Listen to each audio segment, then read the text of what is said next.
Assalomu alaykum. Dang'ara Zapchas bozor obunachilari.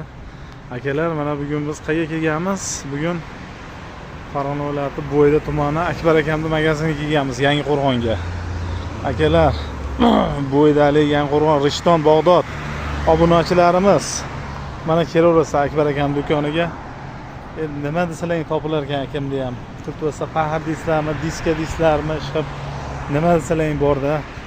Mana turli xil narsalar, mana do'konlarning ichiga kiring. Radiator deysizlarmi, kuruk deysizlarmi, TTZlarga gredillar. Mana ko'raverasizlar akalar. Nima desalar bor, machimli, kulturasi stoykalar. Qomat, mana kimga nima kerak bo'lsa, telefon nomerlarini ekranda ustiga chiqarib qo'yaman, aloqaga chiqaverasizlar. Mana ko'ryapsizlar. Diskalar, 8 talik diskalar, 6 talik diskalar, oldi diskalar, 3 g'ildirakdagi paharlar. Mana TT28 ramalar, korzinka toshlari, Porsche moshin, nima siz bor, rabochiy narsalar mana. Kulturasi nimalari, mana stupisalar kerak bo'lsa, stupisalar ham serob akalar. Mana silindr, to'qmavalik ishqib nima desalar borda. Manzilimiz shu Bo'yda Yangiqo'rg'on shaharchasi. Mana akalar. Mana katta magazinga kiryapmiz, mana bulishtirlar disklar mana akalar. Mana nima desalar topiladi. Avtoldan tortib hamma narsa bor. Aravachalar g'ildiraggacha borda, ishqib drellar deysizlarmi, boshqa deysizlar mana. Yog'larimiz bor, turli xilidan mana. Ko'raverasizlar.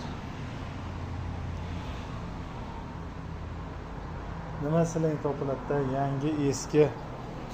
Mana. Ko'raverasizlar. Mana. Aravacha g'ildiragigacha bor. Mana bu yerda mana shestnalarimiz bor ekan. Mana bu yerda mana turli xil shestnalar bor. Kelaverasizlar akalar mana. Siz stoykalar kerak bo'lsa ham, ramalar kerak bo'lsa ham, zizdoshkalarmi mana.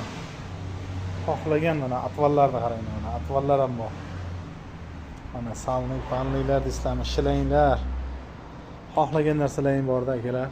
Mana yangi inshilar. Endi bular narxini aytib o'tirmayman bitta. Mana o'zlaring telefon nomerini ekranda ustiga chiqarib qo'yaman, telefon qilib, aloqaga chiqib, kelishib, baraka qilib olaverasizlar. Sog' bo'lasizlar akalar. Videolarimiz kimgadir manfaatli, foydali bo'lib turgan